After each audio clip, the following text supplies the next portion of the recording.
Hi, I'm Cheryl and welcome to the Sewing Room channel. I'm going to demonstrate how to make this really pretty tote bag. You're using several different patterns on the front, and then on the back it's just got one fabric. These handles are really easy to make. It even has a few pockets and a snap-in closure on the bag. So let's get started.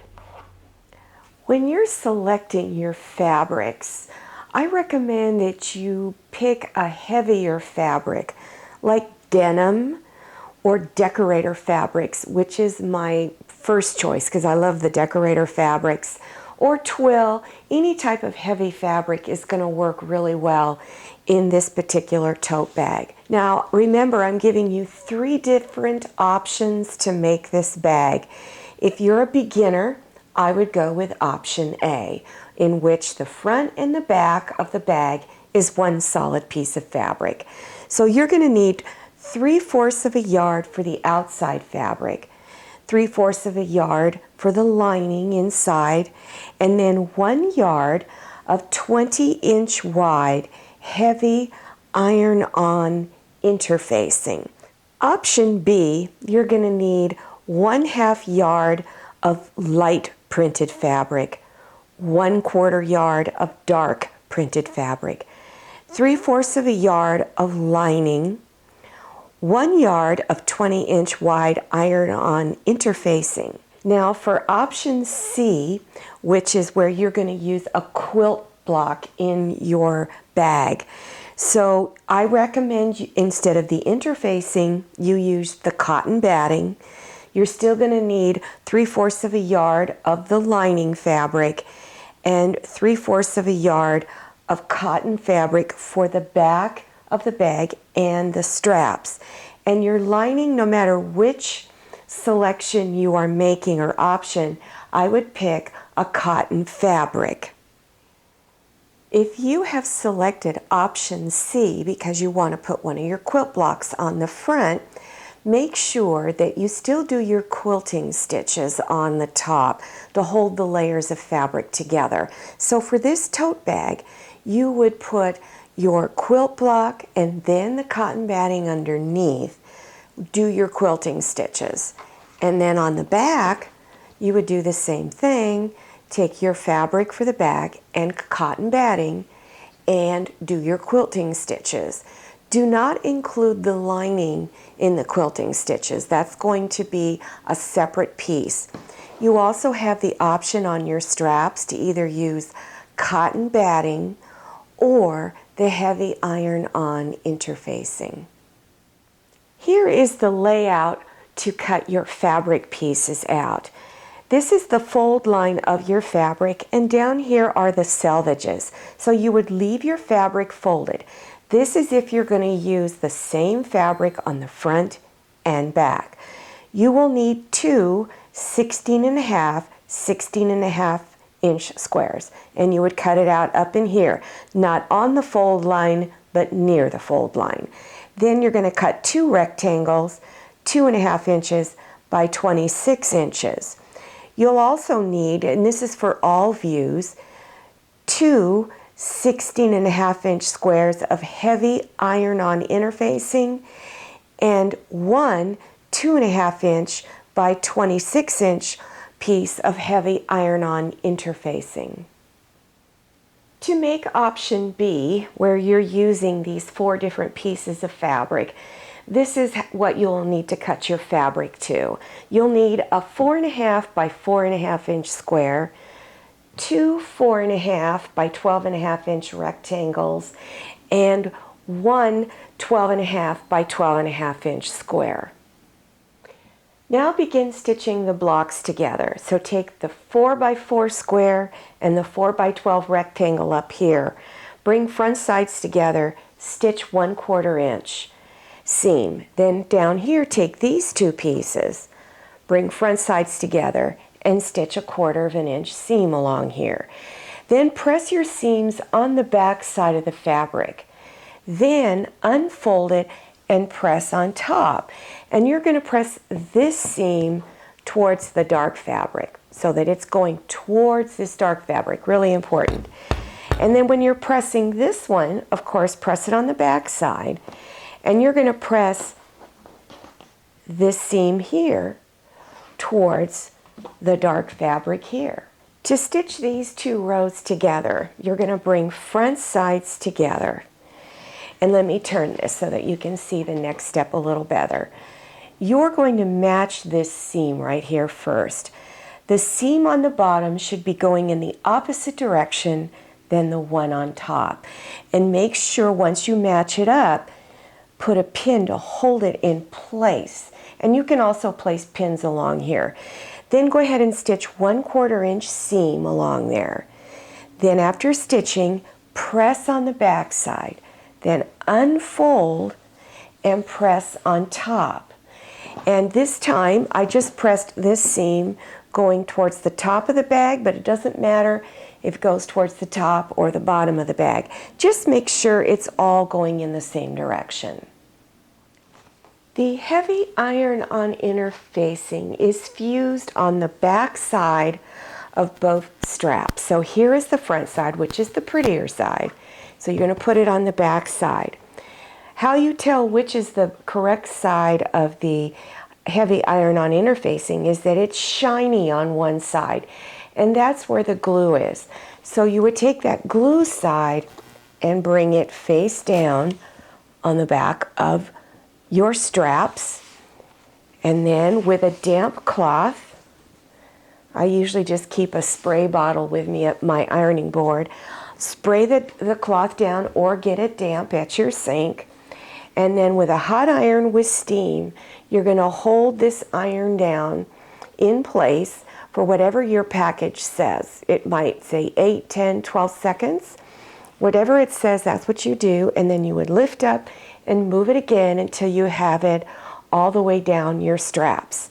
You're also applying this heavy iron-on interfacing to your two 16.5 inch squares for the front and the back of the bag. And you would also put the heavy iron-on interfacing on the back side of that fabric. Bring the front sides of your fabric together to where you're seeing the interfacing on it. Then place pins on 3 sides. Then stitch 1/2 inch seam all the way around those 3 sides. And when you come to corners, a tip that I have for you is as you're stitching down towards the corner, stop when you get 1/2 inch away from the bottom. Leave your needle down into the fabric, lift the presser foot, then turn your fabric, lower the presser foot, and continue stitching. Always do that at corners because this way you never lose your place and everything is always lined up. You also have the option of making pockets for the inside of your tote bag, and you can make those pockets any size that you want. You can make it the size to hold your cell phone or a pair of glasses or anything else that you would prefer to have inside of a pocket. So let's say you wanted to make a 7 inch wide pocket and 7 inches this way. You would actually make it 7 by 14. So you would double the length of it. Then at each end, you're going to fold over the ends 1/4 inch and press, and you do it on both sides. Then bring back sides together.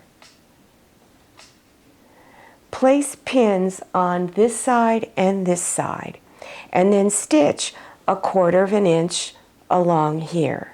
Then open it up and turn it front side out. And make sure you poke these corners out in the bottom. Then after you've got everything poked out and straightened out, go ahead and place pins up here at the top edge and then stitch close to the edge to stitch it closed all the way across there. This is the front side of my lining, and that's where you want to place the pockets that you may have. So place them anywhere that you want and put a couple of pins to just temporarily hold this in place. Now turn it over onto the back of the fabric. Take a piece of your interfacing and you're going to place it that will cover the entire area of where that pocket is. And it will even extend past those edges just a little bit. Now grab your fabric and where the interfacing is and flip it over.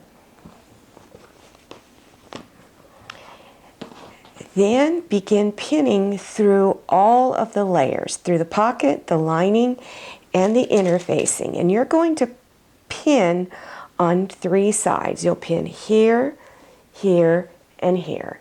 Then you're going to stitch real close to the edge along those 3 sides. So when you're done, your pockets will be ready to use, and this is what it looks like on the back. To put the snap closure on, mark the center at the top edge of your lining piece. Have the lining facing up. Your snap closure, you're going to need a front and a back and a couple of round discs that look like this. Take one of the round discs and first measure down from the edge there 1.5 inches and place a mark there.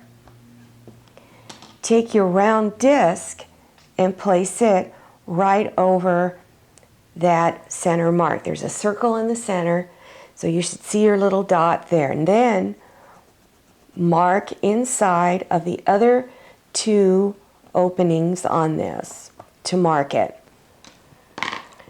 Take your, fold it in half. You can remove the pin now. Fold it in half. And oh, one more thing I want to mention. I put a small piece of interfacing on the back, so I ironed it on, fused it there. This helps to strengthen the fabric more. So now fold this in half to where the dot is right on the fold. Then take a small pair of scissors and on each of those slits just cut it. Don't make them too long, it's just a tiny little slit. Then unfold it.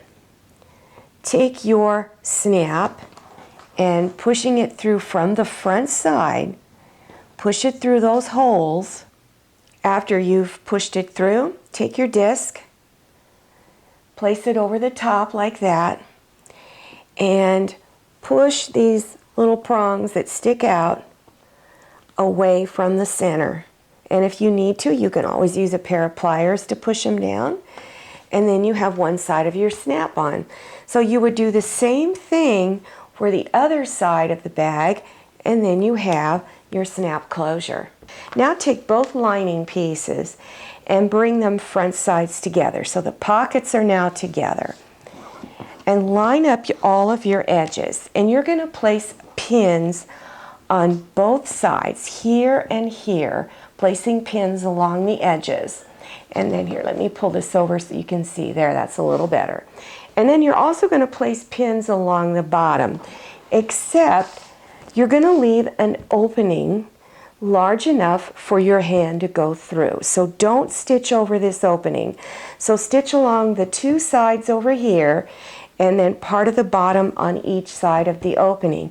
And again, stitch back and forth at the beginning and ending of your opening so that when you turn this bag front side out, you don't tear your fabric or your stitches out, I mean. So at the 2 lower corners, you want to trim just a little bit of the fabric off, just so that it'll be easier to turn it front side out and get a little bit more pointed edges. Now leave about 1/8 of an inch of fabric at those 2 lower corners, and you also want to do it on the fabric for the outside of the bag. To make the straps, place the fabric for the outside down first and make sure you've already got the interfacing on it. So lay that down. Then take the front side of the lining fabric and put it face down onto the other fabric. And then you're going to stitch 1/4 inch seam all the way down the strip on both sides. After you've stitched your straps on the sides, now you need to turn them front side out. And this step is very challenging for me because those of you who have been watching my videos for a while know that I have a severely a handicapped right hand. Only my thumb works. So this next step is really difficult for me to do. I usually get my poor husband to do it for me. So you have a couple of ways in which you can turn this front side out. You just fold the end over to where you see the front of your fabric, and you just begin pulling it out.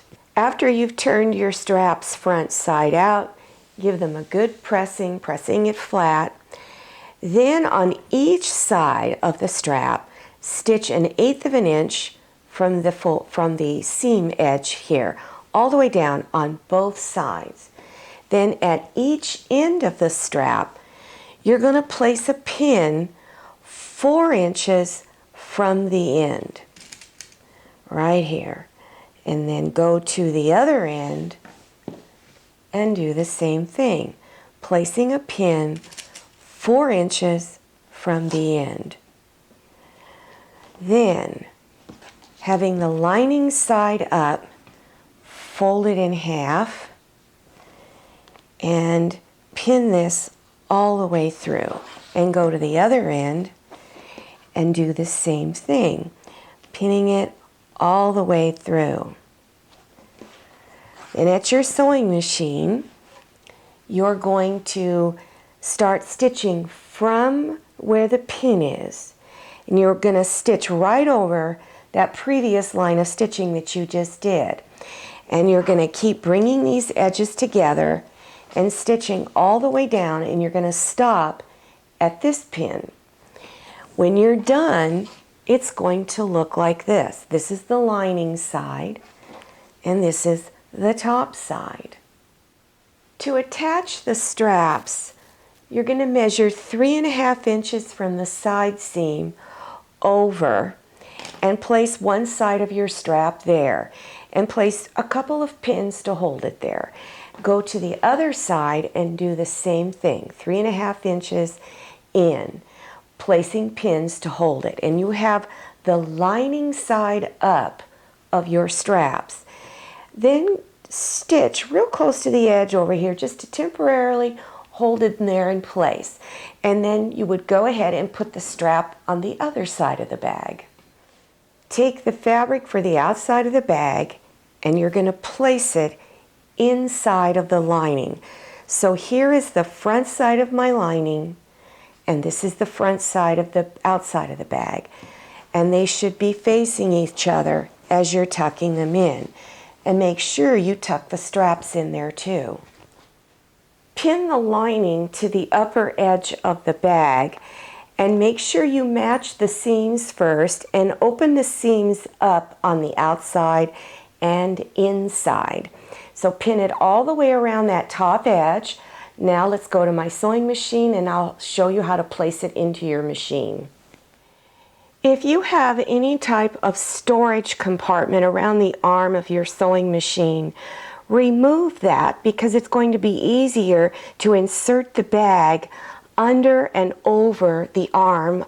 So as you can see, I've got one side of the bag is under the arm and the other side is over the top of the arm. This is going to make it easier to feed this bag through and around the arm as you're stitching. You're going to do a 1/2 inch seam around the entire top.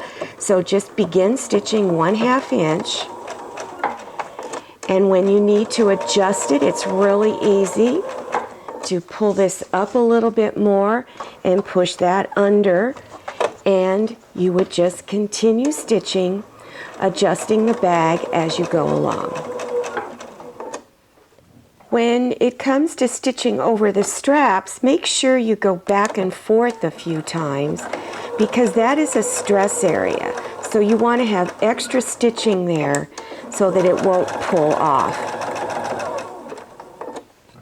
Reach inside the hole of the lining and begin bringing the bag front side out. Once you have it turned front side out, then you want to close up the opening of this bag. So make sure your edges are folded in that 1/2 inch. Place pins to close it up and hold it closed. Then at your sewing machine, just stitch close to the edge, all along that opening. Push the lining inside of the bag. Then place pins around the entire upper edge, holding the lining and the fabric for the outside together. Then at your sewing machine, you're going to stitch 1/8 of an inch all the way around. And remember to insert this bag around the sewing machine arm to make it easier for you to stitch. One more step that you want to do is around each side of the snap closure, you want to stitch around it, and that's to reinforce it even more. So all you need to do is just stitch a square and make it to where the side of your presser foot hits against the snap closure, and that's how big your square is. So you just go around it, make sure you do it on both sides. I hope you enjoyed this video tutorial. If you're interested in learning how to make other tote bags, check below your YouTube screen for the video links. Also, don't forget to follow me on Instagram and check out my Facebook page. Thank you so much for watching. See you next time, and happy sewing! I hope you enjoyed this video. If you did, please click on the thumbs up button. Don't forget to click on share to share this video with your friends. If you haven't subscribed yet, click on that red subscribe button down there in the lower right-hand corner of your screen. Don't forget to click on the bell. I'm Cheryl, and this is a lot of mayonnaise. See you next time, and happy sewing!